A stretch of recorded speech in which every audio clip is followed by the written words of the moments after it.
You've probably been wondering, Liam, what happened to the other episodes? Why the sudden gap from session 18 to 44? If you're only interested in what happened narratively and don't want to listen to the drama in between, skip to the time you currently see on screen now. Well, to be honest, I first started running into some troubles with audio around session 15. After gaining some more production experience, I had come to realize the fault was 100% on my end. Also, Mike, Rizor, and Terry, Ceriliana, could no longer play after Book 2, Cult of Cinders, for their own separate, valid reasons. This was a major hit to the group as we were down to 3 players, but the show must go on. Pathfinder is capable and designed for different party sizes, but it is much simpler to run with 4 PCs, at least in my experience. I wrote up a few GM PCs. The players voted on their favorite, and we incorporated that GM PC into Book 3, Tomorrow Must Burn. I managed to convince someone who had played with me before in a prior campaign to join up halfway into Book 3. He was able to stay until the end, but then had to depart afterwards due to personal reasons. Back down to 3 players and a GM PC yet again. As much as I loved the GM PC I had designed, playing a character, let alone a caster above 10th level, on top of trying to bring your players a great experience, is very difficult. The higher the level, the more there is to remember, not just for a character, but for monsters, their abilities, conditions, and everything else that must be managed in and out of combat. At higher levels, it's really easy to accidentally kill a PC if you forget or mess up a ruling. Furthermore, the group was starting to run into scheduling issues due to occupational changes with most of the group. We resolved this issue by changing our session time to what most people would call crazy hours of the night, but this allowed the player who joined us previously in Book 3 to take on a more cemented return to the group. To bring him back into the party naturally, I rolled up a replacement GMPC, the Psychic, so I could give healthy feedback to Paizo, as I feel most people that playtest classes don't have the opportunity to truly experience them at higher levels.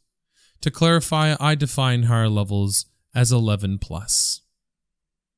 To wrap up the behind the scenes, we have been able to make our session times far more consistently. After Book 4, I will no longer have a GMPC in the party, which will make things a lot more engaging than they already are. Now, to fill in the narrative gap between Session 18 and 44, the party, Bulat, Dama, Kaiser, Rizor, and Ceriliana, infiltrated the Fortress of Sorrow, confronted Belmazog, and defeated her.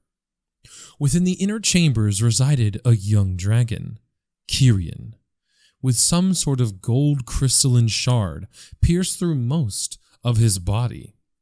He informed the party that the Dahakan cult was in league with the Scarlet Triad, a name that would stay with the party for months to come.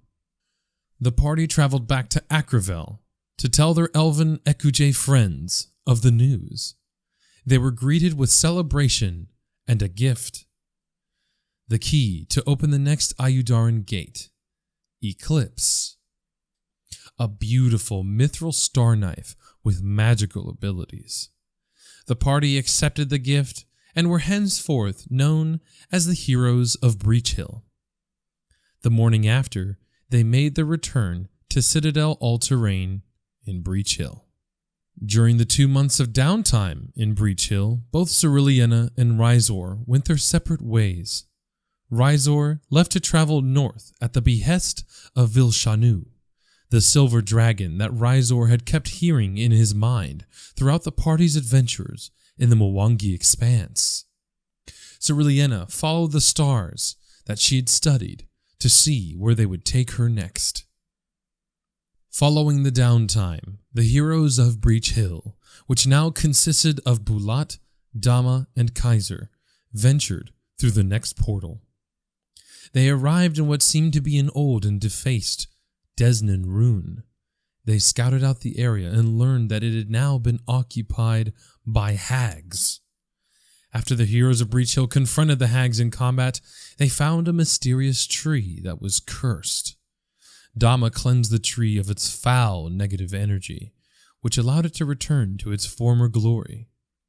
The tree had stone beds resting upon its roots that had Desnan symbols on it. Kaiser had found a dreamstone on one of the dead hags. A dreamstone allows someone to gain the benefits of 8 hours of rest by only resting for 2. Kaiser then laid inside of one of these stone beds, fell asleep, and had a vision. He saw a beautiful city on a coast that had gold lining across many of its areas, even within the streets.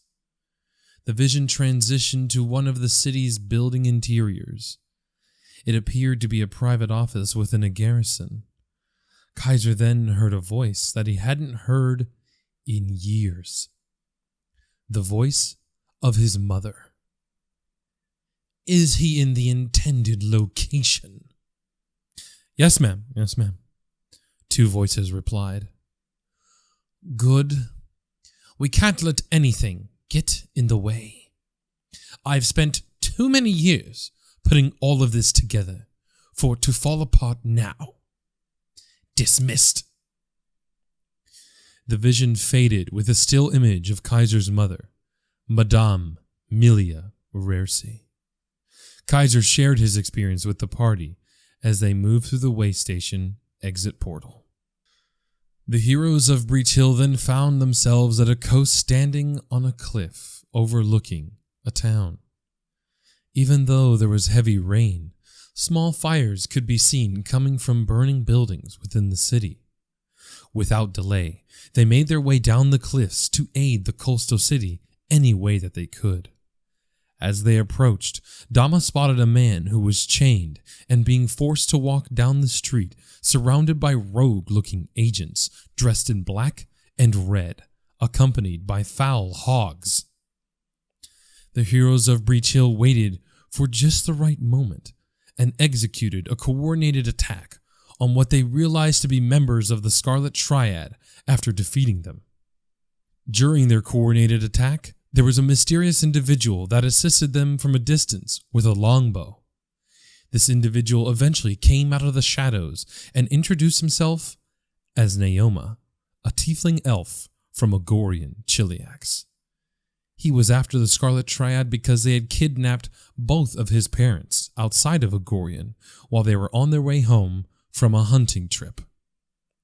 Henceforth, Naoma was officially a party member. The heroes of Breach Hill were in the middle of quite a predicament. Within 1 hour, the Scarlet Triad were going to kill the town's leaders, destroy the town's lumber supply, and leave port with some of the town's citizens that they were going to sell into slavery. The heroes of Breach Hill took a few minutes to plan out a strategy and then set out. Everyone except for Bulat disguised themselves as members of the Scarlet Triad and made their way to the docks. They used Bulat to make it seem like they were bringing in another slave to board the ship. This brought back horrible memories for Bulat because he was a slave as a child, but he was willing to take one for the team. The surprise attack from within the ship went extremely well, all things considered. After freeing one of the slaves and giving them the key, they quickly made their way to the lumber mill. The party quickly but stealthily surrounded the lumber mill and breached its entrances simultaneously. Just as they found the demolitionist about to set the lumber supply ablaze, the party was attacked by Kruths.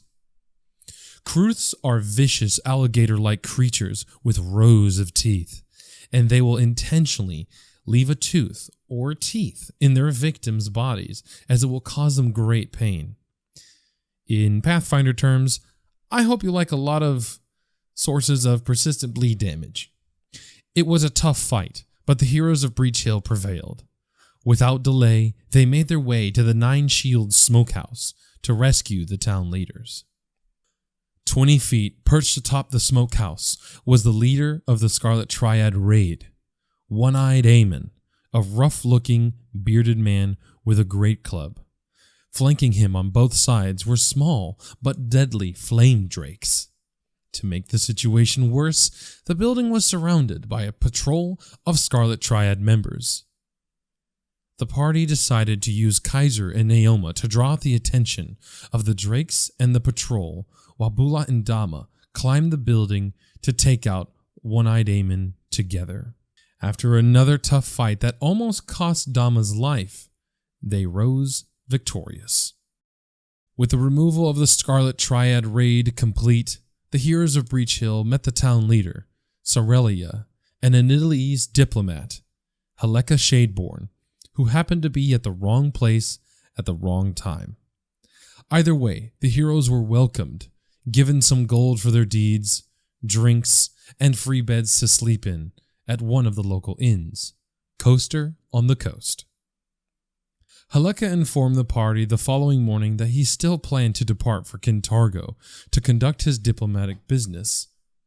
The party agreed to escort him there, and just as they were about to set off, Sorelia met them and gave them a name of a business in Kintargo that one of the slaves on the ship had overheard whilst aboard: Sunset Imports. It seemed like the trail of the Scarlet Triad hadn't yet run cold. After 3 days of travel, the heroes of Breach Hill, +1, arrived at the gates of Kintargo. It usually wouldn't be a problem to gain access to the city, but Dama's loud Chilaxian clothing with Asmodean sigils made it a bit more difficult. Ravanel had seceded from Chiliax only a few years prior due to Chiliax's continued support for slavery of halflings. But that wouldn't stop Dama's silver tongue from granting him and the party passage. The heroes of Breach Hill found rooms at the Dancing Goose, a quaint inn, as they researched and gathered information about Sunset Imports. By the late afternoon, the party had learned that Sunset Imports was run by the Vashnarstil family, and that after succession from Chiliax, the business fell on hard times. Over 50% of the business's revenue had been due to maintaining contracts with Chilaxian business owners. To try and offset this massive loss that would eventually bankrupt the business, the Vashnarstil family hosted a banquet to try and appease Ravanel's new leadership, the Silver Council. However, due to Sunset Imports still maintaining contracts with Chiliax, it didn't impress the Silver Council in the slightest, and actually made their decision to not assist the business in any way even easier. With no support from the Silver Council, the current owners, Sadrani Vashnarstil, decided to take on a new client behind closed doors that would be more than willing to pay to store their newly acquired goods, otherwise known as slaves, the Scarlet Triad. The heroes of Breach Hill decided to visit Sunset Imports late at night to scout it out, but to their surprise, it was open for business, with torches at the door, welcoming anyone in. After looking at each other a bit confused by this, they entered the establishment and were greeted by the owner, Sadrani Vashnarstil. A beautiful Varisian woman, clothed in fine garbs, she wore a face of confidence, but after looking around and being asked very pointed questions by the party, she soon revealed her true face, one of worry and fear. She explained that the Scarlet Triad were tolerant business partners, at first. They had now completely taken over the establishment and threatened her life should she try and tell anyone about their presence. This news surely didn't sit well with the party. They infiltrated and fought the slavers within the warehouse, where the heroes also learned that the Scarlet Triad had gained the aid of a stone golem. After a hard-fought victory, the heroes managed to keep one of the slavers alive and question him about the operations being conducted by the Scarlet Triad in Kintargo. The agent's name was Lerb, and boy oh boy did he spill the beans. He informed them that at noon tomorrow there was going to be a coordinated attack on designated buildings and people. Luckily, one of the slaves that was being held there, a halfling named Hundi Vost, was a member of a secret organization known as the Bellflower Network and knew how to send secret messages across the whole city using kites on the northeast side of town. The heroes of Breach Hill rested and then made their way to Kite Hill the following morning to meet one of Hundi's most trusted Bellflower operatives. They met up with Hundi's trusted associate Molly Petrie at Kite Hill and were taught how to send these encrypted messages with kites. After a few minutes of sending these messages with kites, the party was assaulted by an entire troop of devils that teleported into the material plane from seemingly nowhere. Immediately after defeating the troops, 3 bone devils teleported onto the hill to attack them as well. Dama searched his mind to recall knowledge religion. He realized that none of these creatures that were fighting them had the capability of plane shifting or dimension door. So something or someone was behind this. Just as they thought the battle was won, one more devil appeared. A Galugan. Otherwise known as an ice devil, it was equipped with a long spear, and its sole purpose was to capture Bulat and leave. Its attacks were vicious, and it seemed there was no way the party was going to be able to win until Dama used his single-use Asmodean boon to banish the creature back to hell. At long last, the party had a moment to resuscitate Bulat and lick their wounds. After the fight, a halfling named Keb, who was also with the Bellflower Network, informed Molly and the party that he saw a Kelid male human speaking to the devils in the woods just minutes before, and he had to run all the way to Kite Hill as fast as he could. Naoma wasted no time and started to backtrack the Kelid's footsteps toward the city. But unfortunately, they ended up on a main street, and from there it was nearly impossible to track the footsteps any further.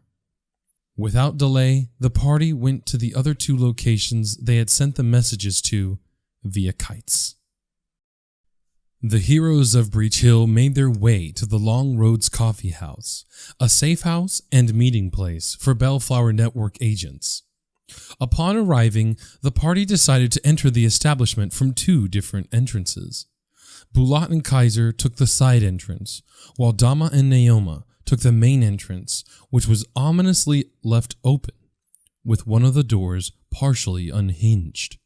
Dama moved in with his shield raised, expecting immediate assault, but was met with a silent interior. Something smelled off. Dama took a few more steps inside, and was then met with incorporeal ghosts of Barzillai Thrun, the former ruler of Kintargo, accompanied by ghostly hellhounds. This was the first, but not the last time Dama would show his divine power, as he exorcised them one after another, rebuking their existence from the material plane. After the dust settled, the party searched the coffee house and found a ladder that went to the 2nd floor. As they searched the 2nd floor, they found a pair of Varisian twins that were acting strange, and just as the party was picking up on their odd behavior, a frightened halfling woman cried out that the Varisians were fooling them with illusory disguises. The Varisian twins were actually 2 Rakshasas, deceptive tiger humanoid spell strikers. One of them casted suggestion on Kaiser and instructed him to defeat his brother in combat. This made the encounter much harder than it originally would have been, because instead of it being 2 versus 4, it was now 3 versus 3. The party eventually rose victorious, but it was definitely a tough fight. The heroes of Breach Hill moved on to the other Bellflower Network safe house, Lady Dokur's School for Girls. Prepared to fight, but were instead met with a smile. One of the ladies escorted them into the main foyer of the school and called for Lady Dokur. Lady Dokur was a beautiful elven woman with hair that looked like a fine wine and a beautiful accent to top it all off. After the party explained why they were there, Lady Dokur laughed and explained that her girls had captured the scouts that attempted to infiltrate her school and were being held here. This was an interesting predicament. The party was afforded with a few options: turning them in to be arrested, interrogation, a staged escape, and making them disappear. The party offered the idea to interrogate them and then have a staged escape, to which Lady Dokur agreed to. During the interrogation, the party learned that their boss was a gnoll named Laszlo. After the staged escape, Naoma tracked them and led the party to what was thought to be an abandoned tower. The party made their way up a few flights of stairs and were eventually met with Scarlet Triad opposition. Brutes that fought like one-eyed Aemon, and now poisoners. Even though it was the party's intent to clear out the entire tower, the prior encounter at Kite Hill had depleted too many resources for them to fight on. So, for the first time since the beginning of this entire adventure path, the party retreated. It put a damper on the party, to say the least. The remaining Scarlet Triad members made their exit from Cantargo in the dead of night, but not all was lost. Lady Dokur had not told the party of one Scarlet Triad member she had kept out of the party's reach to extract even more information out of. She met the party at the Dancing Goose to relay the newfound intelligence she had collected. Apparently, the Scarlet Triad was moving the slaves in Cantargo to the Summershade Granite Quarry, located nearly 150 miles southeast of Cantargo, owned by an individual named Canton Jaltero in White Rock, located about 50 miles south of Cantargo. The PCs thanked Lady Dokur for her information and hastily made their way to White Rock. The heroes of Breach Hill arrived at White Rock the following afternoon to inquire on the whereabouts of Canton Jaltero. The town guard was more than happy to point them in the right direction, and the party eventually knocked on his door. Canton ushered the party in without hesitation and informed them that they were in great danger, and that the Scarlet Triad assumed that the party would eventually come to Jaltero, who was being strong-armed and blackmailed into letting the Scarlet Triad take control of his quarry.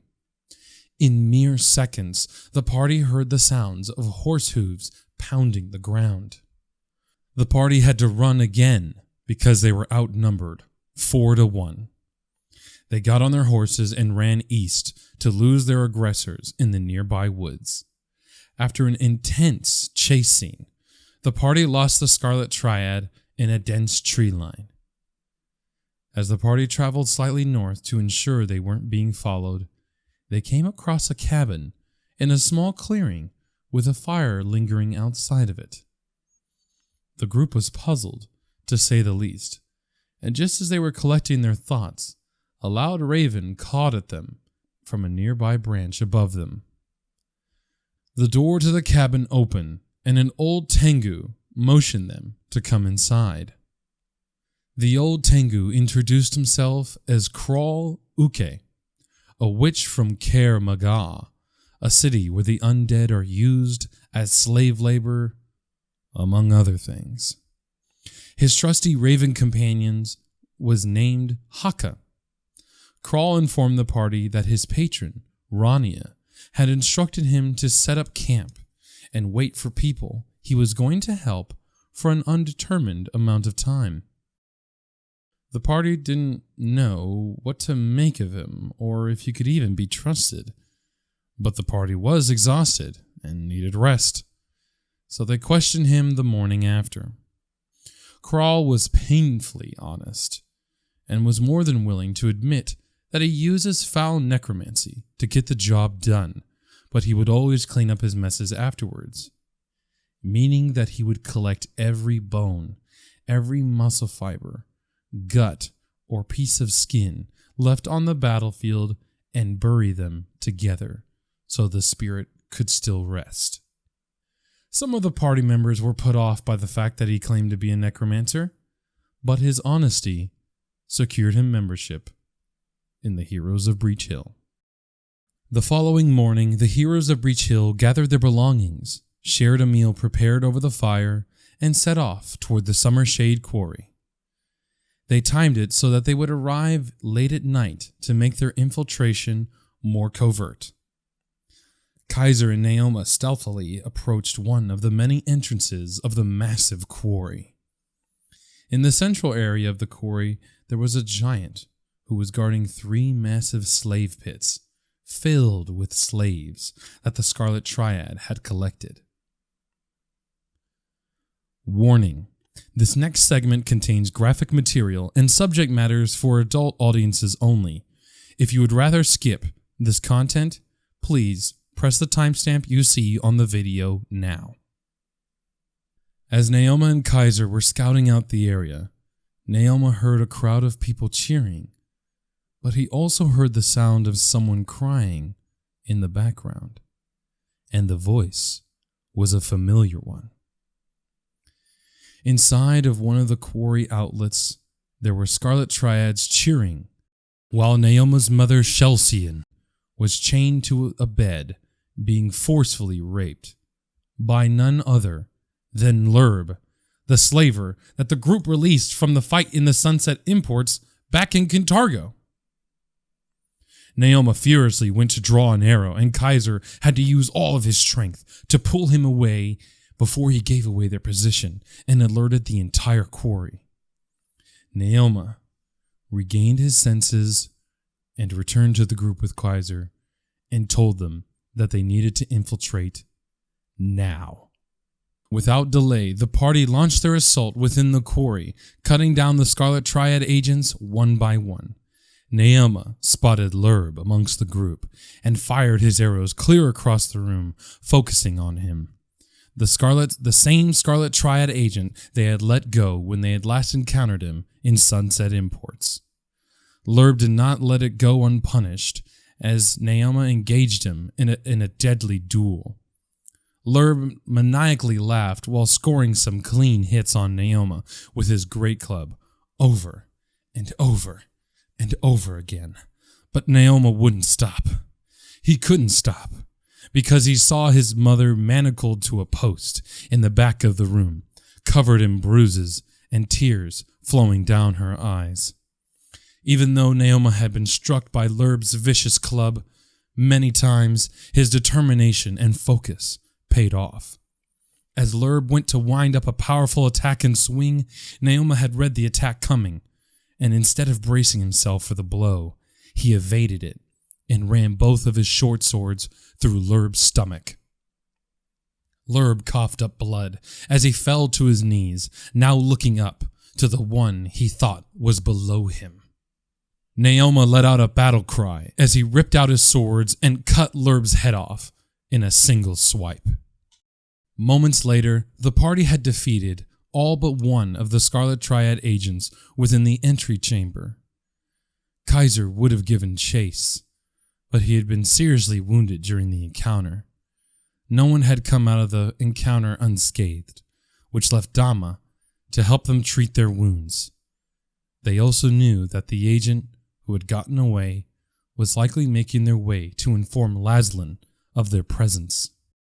Naoma broke the manacles that held his mother to the post, after which she informed him that his father Zanak was in one of the cages in the main open area of the quarry. Chelsean grabbed 2 of the bows, along with 2 quivers, from the fallen agents, one for her and one for Zanak. The party snuck out into the main area of the quarry to try and sneak up on what they now realized to be a shadow giant hailing from the shadow plane. But Chelsean tripped and fell onto the dirt and alerted the giant. This was the beginning of what would be remembered as one of the greatest encounters I have ever run as a GM.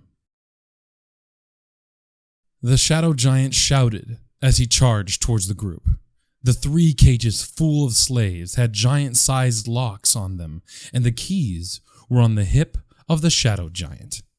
To make matters worse, seconds after the giant shouted, water began spewing out of the opposite side of the open quarry, and at the rate of its flow, it was going to fill the slave pits and drown them within the next minute.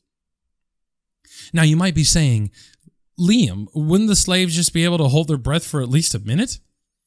That would be true if the Scarlet Triad hadn't been drugging them with Addlebrain. Addlebrain is an inhaled poison that, with prolonged exposure, causes someone to become fatigued for, enfeebled for, and stupefied for, making it much harder and even nearly impossible for the slaves to swim, even if they were freed. Bulat charged forward at the Shadow Giant to gain its attention, and gain its attention he did. The Shadow Giant was equipped with a large spiked chain that it used to thrash against Bulat's body, causing grievous damage. While Bulat held the Shadow Giant's attention, Kaiser dashed towards the giant's back so he could swipe the keys using thievery. Natural 20. As Kaiser went to dash towards the slave pit that Zanak was held in, he also felt the giant's chain scrape some of the skin off of his back. Dama attempted to banish the Shadow Giant to the Shadow Plane. Natural 19, critical success on the save against banishment, rendering the spell completely useless. So Dama spent the remainder of his turn getting in a position to help Bulat flank the Shadow Giant. Crawl and Naoma attacked the Shadow Giant from a safe distance. As Kaiser made it to the eastern slave pit, his stomach dropped as he realized just how many slaves were in each of these pits. Well over 30. Mechanically, I treated the 4 keys similarly to Mirror Image. Because this was the first lock he was attempting to open, he had to call a 1 or a 4 on a d4, and if it wasn't the right key, he could then rule that key out and was left to 3. Then it would be a 1-2 or a 5-6 on a d6. Or otherwise known as a 1 in 3 chance. If that key didn't work, then he would just have to call high or low on a d4, and if that didn't work, then the last key had to work, by process of elimination. However, each attempt was an interact action, meaning that it took him 1 action per attempt. Unfortunately, it took him 3 attempts, so it took him over 2 turns. To get the first lock open, and by that time, the water was already 4 feet high, leaving only 6 more feet before the slaves were completely submerged. Unfortunately, opening the locks was only step 1. The grated lids were massive and had to be lifted long enough for the slaves to escape. The athletics check to lift it was much easier with 2 or more people lifting it, but Bulat was a little busy. Fortunately, Dama was able to lend a helpful hand, but as he did, an arrow landed in his side. Over 180 feet away, in a perch 20 feet above ground level, were 2 Scarlet Triad archers, loosing arrows at Kaiser and Dama. But that wouldn't stop them from trying to save the slaves. Zanak was eventually helped out, along with the other slaves in the pit, and Chelsean handed him a bow and quiver, as he had not yet fully succumbed to Addlebrain. Kaiser broke the key off into the lock, making it easier to figure out which ones worked and which ones didn't.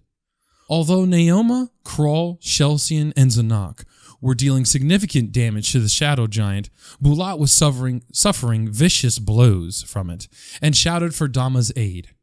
Dama left Kaiser's side to help heal Bulat, leaving Kaiser to open the next slave pit completely alone. Fortunately, it only took Kaiser 2 attempts to find the right key, but as he held the steel lid open, the Shadow Giant got an idea. Instead of attacking Bulat or Dama, it used its spiked chain in a swift, sweeping motion to not only trip Kaiser, but knock him into the slave pit, closing the lid right on top of him. At this point in the encounter, the water had risen to 8 feet, with only 2 feet of breathing room in each pit. The clock was ticking. The water level of the entire open quarry had risen to 1 foot, causing all of the area to become difficult terrain. Except for Naoma, because Ranger's awesome. Naoma landed the killing blow on the shadow giant so that Bulat and Dama could help Kaiser and the slaves get out of the southern pit. As Bulat and Dama went to open the slave pit, arrows flew past them, and one of them hit Zanak. It hit Zanak hard enough to face him west, just in time to see the small boulder rocketing at Chelsean. If the situation was not yet tense enough, 4 giants jumped into the open quarry and started hurling large stones 3 feet in diameter, and one of them appeared to be a caster, followed by undead bears. The slaves were starting to exit, and some were getting crushed by the hail of stones being hurled at them. Kral went to focus on the giant skeletal caster, which he identified to be a lich. Unfortunately, 2 rounds later, Kral critically failed his saves against the lich's skeletal stone touch ability, causing it to appear as if Kral died instantly, falling to the ground. Kaiser unfurled his Azamar ethereal wings and flew over to the western slave pit as fast as he could. The water was around 1.5 feet deep above the slave pits at this point, and as Kaiser went to figure out which key it was, he was met with the sad reality that all of the slaves in the western and northern slave pits had all drowned. Kaiser lowered his head in sadness for a moment, before pulling out a scroll and getting an idea. Meanwhile, Bulat charged the bears, and Dama moved Kral out of the water to see if he had really drowned. After rolling a medicine check, Dama had determined that Kral was temporarily paralyzed and placed him on top of a dead body so that his beak was above water. The archers hopped down from their perch and began to close the distance, loosing arrows towards Naoma's parents, as they could tell they were weakened and fatigued. Although Chelsean and Zanak were able to return with volleys of their own, the archers proved to be far more accurate. An arrow landed in Chelsean's abdominal area, and 2 in Zanak's chest, sending them both into the water in a dying state. The undead bears were beginning to close in. Bulat and Dama intercepted them as Kaiser activated his scroll of mirror image and taunted the giants into throwing rocks at him instead of the slaves, attempting to escape towards the quarry's entrance. Kaiser was able to mitigate most of the rocks with his natural evasion, or his images taking the damage instead of him. But 2 did manage to hit him, one of them being a critical hit. Bulat and Dama cut through the undead bears like sickles to the wheat. Dama told Bulat to close in on the lich so he could take care of Kral. As Dama arrived at Kral's side to help him out of his paralysis, Naoma spotted 3 individuals in the perch that the archers were originally standing in. A wizard that fit the description that Keb from Kintargo had mentioned. A tall, Kelid human-bearded male, draped in fine brightly colored garb.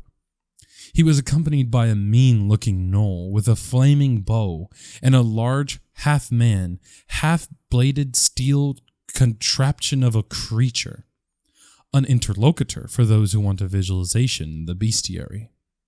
Before Naoma could even call him out to the party, the Kelid man waved his hand, casted a spell, and Laszlo and the interlocutor disappeared and then reappeared at the main entrance of the quarry, right in the path of where the freed slaves were trying to leave. Naoma shouted to the group to inform them of Laszlo and company's presence as he went to administer his best potions to his parents to save them from death's door. Chelsean and Zanak wasted no time after being resuscitated and positioned themselves to be safe from the hail of arrows the archers had been sending their way, and into the giants to help bring them down quicker. Naoma focused and loosed arrows at the archers as he engaged in a 1v2 archer's duel with them, if you could call it that.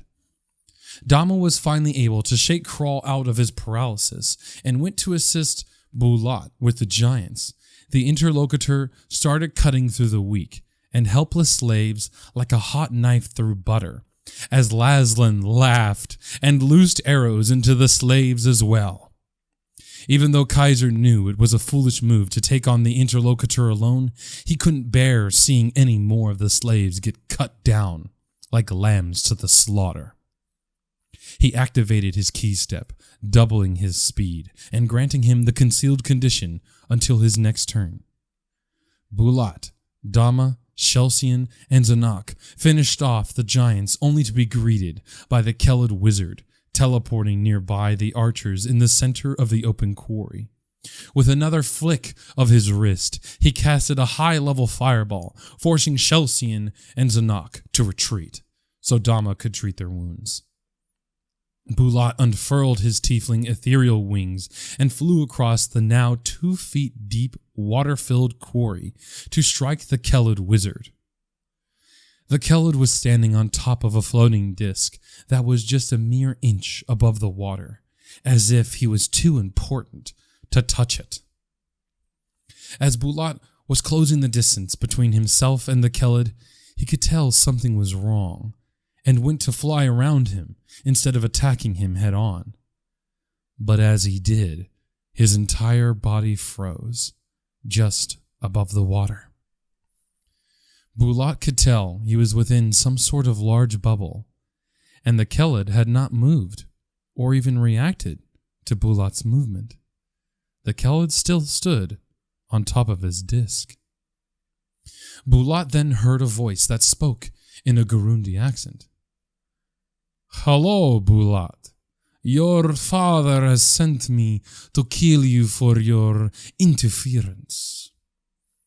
A groomed, well-equipped Gurundi wizard with sun-kissed skin revealed himself to Bulat inches from his face. It was as if Bulat's body was completely frozen, not paralyzed because he would have fallen to the water, frozen. Bulat was speechless. "Lucky for you, my allegiance lies with your mother, who wants me to verify that you are alive and well. Though it seems you and your friends are in quite the predicament, I have a feeling that you all will pull through this together, especially after I right some of the wrongs that took place 25 years ago." "What wrongs do you speak of? Who are you?" "Both valid questions, Bulat. I am Tekad. As for your other question, I will let my actions speak louder than any of my words could ever do." Tekad unsheathed a beautiful temple sword that he held out, touching the tip of it to the center of Bulat's chest. Tekad began to speak an incantation in a strange language as a magical seal appeared on Bulat's skin and began to slowly spin counterclockwise. It caused Bulat nearly unbearable pain as he shouted at Tekad, passing out from the pain. Bulat woke up from the shock of falling and the water crashing upon his face. He quickly rose up to check his surroundings. Not only did he have the temple sword in his hand, but his wings now had an Azamar appearance. And lastly, the Kelid lay dead at his feet in the water. Many questions began to fill Bulat's mind, but now was not the time, as he quickly made his way over to help Naoma with the archers who were still raining down volley after volley of deadly, accurate arrows. Kaiser spent all of his energy and ki dispensing of the interlocutor and nearly died for it had he not had that concealed condition. Just as he had defeated the interlocutor, Laszlo landed an arrow deep in Kaiser's arm and laughed as she continued to kill slaves with her arrows. Kaiser ripped out the arrow, tossed it into the ground, casted a healing spell, and flew as fast as he could at Laszlo, leaving a wake in his path as he flew over the water. But even with Kaiser's speed, Laszlo was an agile, deadly close combat archer who was used to fighting martial characters. Dama came to assist Kaiser with some healing from his battle medicine and rolled just under max critical healing, over 50 hit points restored with a single action. For those that don't know about the ridiculousness of Doctor's Visitation from the medic archetype, you gotta have them. They're too good. They're too good. Anyway, that amount of healing, of course, aggravated Laszlo as she turned her attention to Dama as she knocked her next arrow. Crawl was finally able to participate in the combat again and casted aerial form heightened, turning into a huge raven, and flew directly at one of the archers. Naoma continued his duel with the archers with Bulat's help, as Crawl also began to close in to assist him. Just as one of the archers was going to fire a trained arrow at Naoma, Crawl grabbed the archer and began to ascend straight into the night sky as it began to rain. Bulat flew over to assist Kaiser after seeing him get hit with a few arrows from Laszlo. Even though Laszlo was outnumbered, she still seemed to be winning the fight through her sheer deadly accuracy. Critical hits were a common occurrence coming from Laszlo. Everyone was below half of their hit points, and less than a quarter of the slaves were escorted to a safe location. The other slaves drowned, were cut down by the interlocutor, or suffered Laszlo's deadly accuracy. It seemed like this might be the party's final hour. But then something within Dama snapped. He raised his mace into the air and shouted, "No more running! I am not running, and neither are any of you. I know that Asmodeus supports slavery, but the way the Scarlet Triad have chosen to conduct their business is not only unlawful, they have chosen to take the law into their own hands, and that is something I will not stand for. Stand with me this night as we deal swift justice to this pathetic excuse of a gnoll." Due to the sheer awesomeness that was this rallying cry, the party reached level 12 mid-combat. As a GM, here is how I handle this. Firstly, the PCs only gain the HP they would have naturally increased by. As an example, if you were playing an 11th level rogue with a +2 con modifier, your class gives you an 8 hit point per level plus con modifier, or 10. This means that the rogue would only gain 10 hit points from hitting level 12 in the middle of combat. Secondly, I gave them their class feat, free archetype feat, and a skill feat. Thirdly, casters would gain their additional spell slot. However, if the PC would gain access to a new spell level, they would instead get a spell slot for the highest spell they would have been able to cast that day prior to leveling up. As an example, a 4th level wizard would not gain access to their 3rd level spell slot due to reaching level 5 mid-combat. With all that explained, back to the action. Laszlo could see the newly emboldened group due to Dama's words taking hold, and began to backpedal both mentally and physically. The sound of splashing water could be heard coming from the main entrance. It was Lady Dokur charging through the water on a horse, and then leaping off of it in a beautiful acrobatic display. Even though the water was now 3 feet deep, that didn't stop her from using a deceptive spell that allowed her to take hold of Laszlo's arrows and scatter them across the battlefield, which threw Laszlo into a rage. She trekked across the water as fast as she could towards Lady Dokur and landed a vicious blow with her scimitar that nearly killed Lady Dokur. Laszlo drew her arm back to deliver a finishing blow to Lady Dokur, but Kaiser and Bulat had finally caught up to Laszlo just in the nick of time, and as they simultaneously slashed across her body, they granted her a quick, clean death. Crawl had ascended to just over 300 feet and dropped the archer, letting out a loud raven caw. Naoma used this opportunity to fire a volley of arrows at the falling archer, knowing that there was no way for her to dodge his arrows. 1 arrow, 2 arrows, 3 arrows landed into the falling archer as she fell to her death. The remaining archer trained her aim on Naoma's neck, but just as she was going to fire the arrow, Crawl reverted back to his Tengu form and casted the Paralyze spell, and then used his reaction to cast Featherfall. Natural 2, critical failure on the save from the archer's side. Paralyzed for 1 minute. The archer was stuck, holding her bow and arrow as Naoma slowly walked through the water directly in her line of fire. Bloodied and bruised, Naoma slowly sheathed his bow and drew his twin short swords as he continued to slowly walk towards the archer. Although the rain was starting to get heavy, he could see that tears were running down the archer's face as he stood right in front of her. Naoma took off his hood, allowing the archer to look at her killer's face.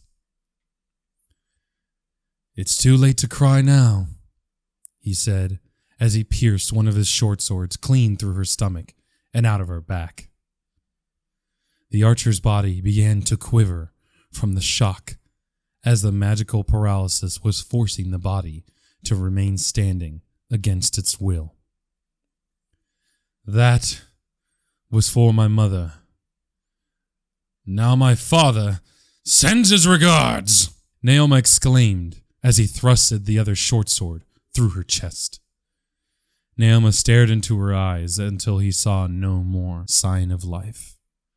He then ripped the blades out of her body and began to slowly walk towards the rest of the party, keeping his swords in the water, allowing them to slowly be cleaned of the blood. The only thing that could be heard was the rain pattering the water in the rapid-filling quarry as the scene fades to black.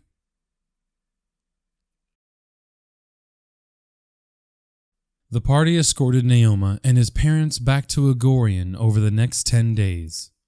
After dropping them off, Dama brought Bulat, Kaiser, and Crawl to his family home to introduce them to his mother and father. After sharing an interesting dinner, Dama's mother, Zamsel, revealed her true form to the party, a Philistophilis, otherwise known as a contract devil. Earlier in the evening, Zamsel had given Dama a heavily redacted contract that he read before he came down for dinner. Dama was able to piece together what the contract was about, even with all the redacted information. The contract seemed to be referring to some sort of ancestral blood contract that was created by the Ruby Prince, Kemet III, Pharaoh of Osirian. After doing more research over the next few days in Agorian, Dama and Crawl discovered that the Ruby Prince had been experimenting with methods of extending his mortal lifespan since the Sun Orchid Elixir hadn't been placed on auction since the Razmir debacle. Based on the markings on the contract and the symbols that Bulat saw come out of his chest during the ritual, it confirmed that Bulat was the son of the Ruby Prince. But what was more interesting was that the contract mentioned the separation of twin brothers. That means somewhere out there, Bulat has a twin brother. The heroes of Breach Hill purchased some goods whilst in Agorian, while Dama and Crawl conducted their research. After a few days, the party made their way through Kintargo, through Cypress Point, and eventually made it back to Citadel All-Terrain in the quaint town of Breach Hill. A few days later, the group was visited by an eccentric weapon and armor smith who bequeathed Kaiser with a new weapon, his very own katana, Hakashi. A few weeks later, the party set out to enter the next portal with an odd item they found in Laslin's loot stash in the quarry. The Eye of the Wise. It was a black star sapphire that had the unique ability to assume the appearance of another gemstone and communicate telepathically with the person who held the other stone anywhere on the same plane. It was also the key to the next portal. The heroes of Breach Hill entered the portal and learned some of Ural's secrets by encountering a ghost of an elven follower of Ural. There was great power in crystals that hadn't been tapped into for centuries. After a few rough encounters, the party made it through the other side of the way station, where they were met with a series of caverns, one of which had a purple worm lying in wait. It nearly swallowed Crawl and burrowed away. Forever. Then the party had to deal with a large group of gugs, foul creatures with heads that split vertically to form one large mouth. After dealing with all of that, the party opened the doors of a ruined temple only to be greeted by more darkness. They were underground, somewhere in the Darklands. Luckily, there was a dwarven scout who was patrolling the abandoned area, who ended up escorting the party out of the massive ruined city of Sogorak and brought them to Kovlar, a dwarven city located underneath, relatively, of the Five Kings Mountains. The party was informed that until they earned their visitors' amulets, they could not purchase anything worth more than 1 gold piece outside of weapon and armor repairs or alcohol. The following morning and over the next few days, the heroes of Breach Hill embarked on and completed the tasks assigned to them by the Court of Regents, the council that ruled over Kevlar, which earned them their visitors' amulets. This is the part where I tell you that you have officially caught up with the narrative gap of the Age of Ashes campaign. Thanks for listening. If you've made it this far and you aren't subscribed, there's really no reason not to. It's 100% free. We are so close to the 1,000 subscriber mark, where I'll be giving one lucky winner their choice between a Foundry VTT license or the Pathfinder Game Mastery Guide. Leave a comment with the number 1000, that's 1000, anywhere in your comment to enter and win. Thanks again, and I will see you all in the next one. Take it easy.